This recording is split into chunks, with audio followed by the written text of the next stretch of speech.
நேத்து வரைக்கும் அவர் வெயிட் பண்ணாரு. விஜய் எப்படியாவது நம்மளுக்கு வந்துட மாட்டாரா? பிஜேபி எப்படியாவது கூட்டிட்டு வந்துருமா?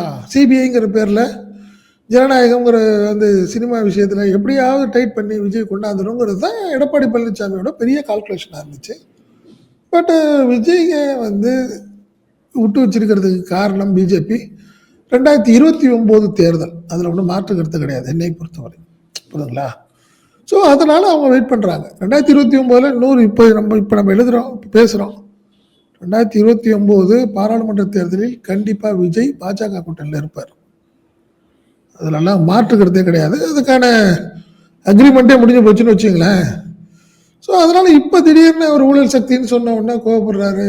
அதனால் பெருசாக எடுபடாதுன்னு நான் நினைக்கிறேன். நான் ஏன்னா விஜயும் இவ்வளோ லேட்டாக ஊழல் சக்தின்னு சொன்னதுக்கு காரணம் என்ன?